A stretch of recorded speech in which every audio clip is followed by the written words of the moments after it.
Let me first thank that one individual because of whom we are here today. One man, Rahul Karar, and his fantastic team.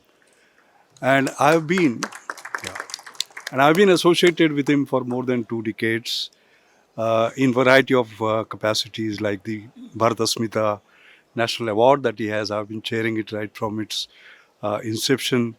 I've seen many of his endeavors like Indian Student Parliament, National Teachers Congress, National Women's uh, Congress, and Sarpanch Samsad, and so on and so forth. So he thinks of India, more importantly, Bharat, all right? And he's the one who actually conceptualized this particular idea. And I know the pains through which he has gone to make it happen, by the way. Not only he, but as we speak, there are more than 500 volunteers working here, by the way, who are sort of making it happen. So let me first not only congratulate him, but thank him for what he has done for all of us. That's the first part. The second part is that I'm very happy that the two sessions have been merged together because to me, the separation was artificial. Let us not forget that it is science, technology, and innovation which have to go hand in hand. Research and innovation has to go in hand. Research converts new knowledge, money into knowledge, whereas innovation converts knowledge into money and social good. So they have to go together, not separate, because that has been one of our challenges. I'm also very happy that the word Bharat is used here. I've been speaking about this. We are celebrating India at 75, but we have to think about Bharat at 75. Bharat at 75, 70% of Indians live in villages. Official statistics shows that 1 out of 6 in the cities lives in slums, 17%. Statistics shows that 1 out of 4 is below the poverty line. That's the Bharat we are talking about. So we can celebrate India at 75, but we cannot forget Bharat at 75. And all of us have to work for Bharat at 100. Because if India at 100 progresses and conquers Everest, but Bharat remains where it is, I think there is a big challenge. And therefore, I think, I know that others will speak more about it, but I thought I'll emphasize that particular point. The other point that I want to make is that technology and economic welfare have always sort of gone together. I remember the C.D. Deshmukh lecture that I had given in 1998, and the title of it was Economics of Knowledge, actually. And when I said at that particular point what role knowledge is going to play in terms of economic growth. And if you see, today, the richest company is not ExxonMobil, which it used to be for 20 years. They are the Apples of this world, the Google of this world, the Microsofts of this world. All right? No, there are no hard assets, so as to say. It is all based on knowledge. And it is the knowledge economy which is actually doing the difference. So I'm happy to see this particular topic having been chosen sort of for this. The good news, as far as India and science and technology is concerned, is that Indian science and technology has not only delivered but is delivering whenever wanted. For example, 2020 is called as a year of pandemic. I would call it an year of Indian science and technology. When the pandemic came, we didn't know what the virus was about. We did not have any diagnostic capacity. We did not have any drugs and therapeutics. We did not have any PPPs and a whole range of things. But just give us a year and you see, not only we have produced our own vaccines, our own therapeutics, not only for ourselves, but for the rest of the world. I remember this Asia Economic Dialogue that we had. Ajit will remember this. And there is a Pune International Center, of which I happen to be the president. Dr. Vijay Kelkar is the vice president. And we have this every year. And it is now called Davos of the East. It brings people around the world. And I still remember Mr. Jaishankar, our external affairs minister, basically had a dialogue with some of the sort of our neighbors, which are developing countries, and they were thanking him for the vaccine. So as to say, India has done well, not only by saving its own people, but saving others. So Indian science and technology, I want to assure you, is something that has always risen to the occasion and we have delivered. What is very important is to set bigger goals, higher goals for us.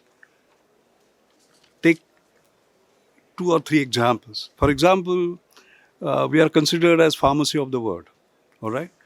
Because we are the third largest pharma production company. We export to 200 countries.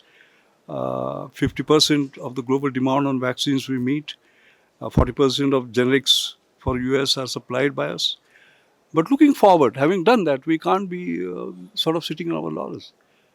Because what does our pharma industry depend on? It depends upon what is called as API, right? That is active pharmaceutical ingredient. And where do they come from? They come from China. Supposing one day they say, no supply to you, the pharmacy of the world will collapse. And therefore, when Honorable Prime Minister talks about Atmanirbhar Bharat, all right, that is the Atmanirbharta that we have to have. We should not depend upon China. It is not, we can't go China-less, but less China, lesser China, and so on and so forth. That's the first point I want to make. The second point is that if you look at the revolutions that we had, the green revolution, the white revolution, the milk production, etc., we have to move now. For example, from green revolution to evergreen revolution. How are we going to meet the demands of increasing population? And more importantly, under more adverse conditions, climate change is coming. All right. Although we have become exporters, proud exporters, we don't know what will happen in 5 years' time and so on and so forth. And therefore, embracing technology becomes very critical, like the new technologies like new biology, the CRISPR-Cas9, embracing the genome revolution. For example, GM food. There are a lot of misunderstandings about GM food. You don't have to be permissive, but you can be promotional as well as precautionary. Because unless we do that, the future we cannot sort of manage. We have to understand that.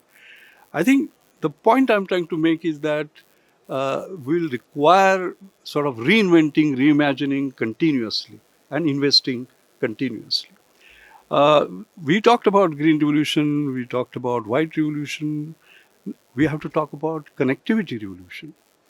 And remember, in mid-80s, for example, C-DOT was created. I was a member of Science Advisory Council to the Prime Minister at that time, and Sam Pitroda and his leadership, and how the indigenous digital rural electronic exchange, which could withstand, there is no AC, dusty conditions, despite erratic electric supply it had to use. I think we should remember that. That is where we got the first connectivity. We can't forget that. That was the connectivity revolution number one. And then came number two, which is not physical connectivity like we did in those days, but mobility. Like each one of you have a smartphone today, each one of you have that sort of a connectivity. And that has created sort of a big difference because when, for example, Reliance came, Jio came, I remember 2017, February, we were 156th among 230 countries in mobile data consumption. And within 1 year, we jumped to number one. All right. And 4 rupees per GB and voice free.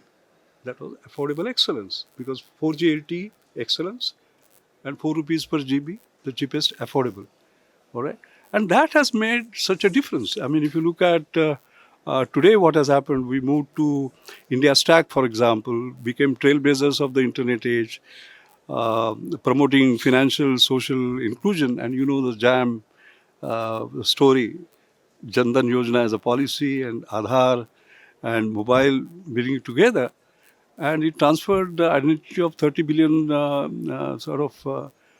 Indians and enabling quick identification of user. In 2016, the second arm of India Stack came, unified payments interface, just scanning the QR code, and today we are the world's largest sort of payment network. All right. So once that digital India dream sort of came about, see how we have actually moved. And then we have to raise our aspirations. We talk about 200 billion US dollar digital economy, but we can move to 1 trillion. Now, unfortunately, within 15 minutes, I cannot give the full account, but I very much recommend uh, you to look at the book that Pune International has created. It's Pathways to Success, basically, and a detailed roadmap on how to reach $1 trillion economy based on this has been given, which requires not only technological but also policy sort of innovations. So the point I'm trying to make is that it's not about embracing technology, but technology keeps on changing, and it's like a moving target you have to move, right? Like artificial intelligence, basically. It's supposed to be some $14 trillion economy that it is going to impress.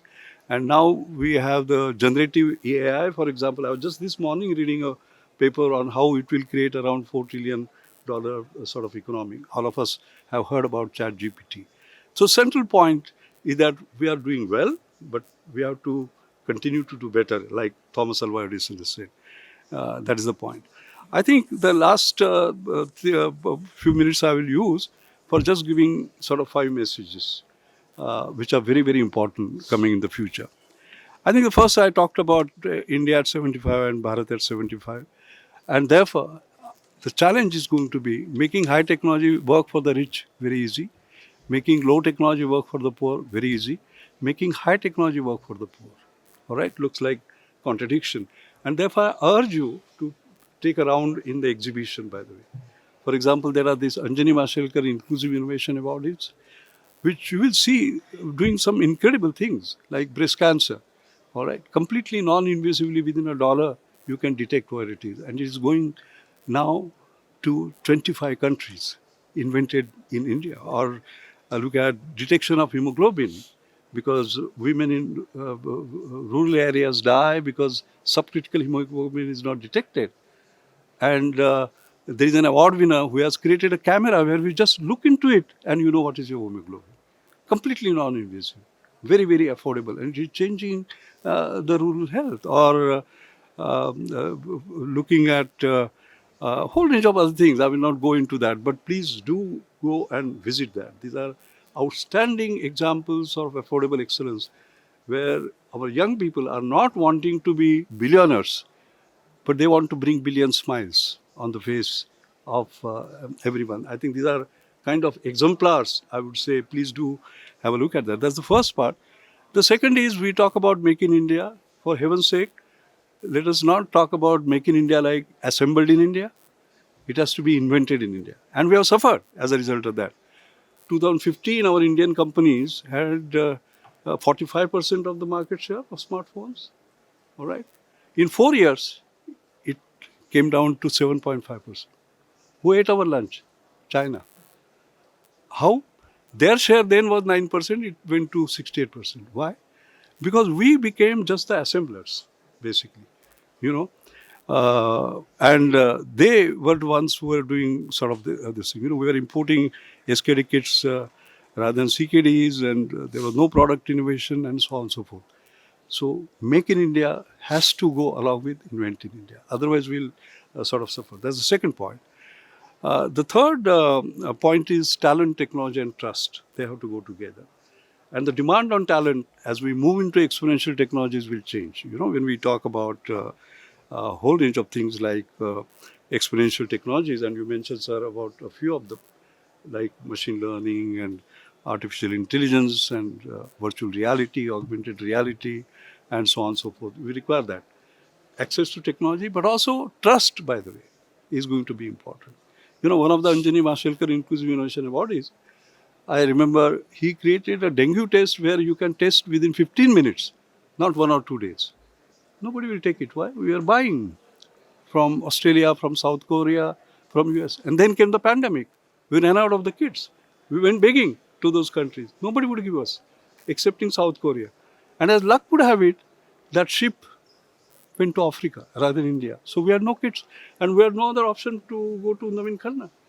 Otherwise, we were not taking it. Can you just imagine? And his market share was 0%, it became 80% plus. If the ship had come, it would have remained 0%. So let's have a trust in our own technology. That's very important. And the third point, the fourth point is going to be the three Ds: digitalization, decentralization, and decarbonization. And decarbonization, I don't have to sort of mention you, climate change. We are facing this big challenge, and the most important is going to be managing the transition and making sure that it's a just transition, so as to say. And that requires huge investment into technology. And the last one is changing the narrative. I have this book, Leapfrogging to Pole Vaulting, but the subtitle is Creating Radical Yet Sustainable Transformation. And the idea is a frog leaps because he is afraid of the predator, just jumps a few feet. No, we should be pole vaulting. The size of the pole determines the size of our aspiration. Speed, scale, sustainability. This is what we require. We can't be crawling. We have to not only walk, run, but pole vault. Just to give you a few examples. I mean, if you look at our startups, all right, until 2016, we had 450. In 5 years' time, 90,000. That is speed. That is scale. Okay? But at the same time, the good news is, as far as the unicorns were concerned, unicorn being a $1 billion market cap, until 2016, we had one per year. 2021, we had one per week, almost. Actually speaking, 44. That's the scale. But the good news is, when I did the analysis, 50% of them come from Tier 3 and Tier 2 cities. Not just IITs and IIMs. That is democratization of wealth. That is the India. All right? That is a pole vaulting India. Look at light emitting diodes, for example. We require it for decarbonization. Our market share, ILED's market share was just 0.2%. Within 7 years, we moved to 88%. It's a world record, by the way. How was it done? By innovation, demand aggregation, for example, policy changes, and so on and so forth. I can give you sort of several other examples where in the last 10 years, we have moved sort of very, very rapidly. I had the privilege of chairing when Honorable Prime Minister created Swachh Bharat initiative. There was a committee created under my chairmanship to select the technologies for drinking water and sanitation. And within 5 years, we have become almost defecation free. A speed, a scale at which we have been able to do. So I think the last point really is very critical. We don't have time at our hand.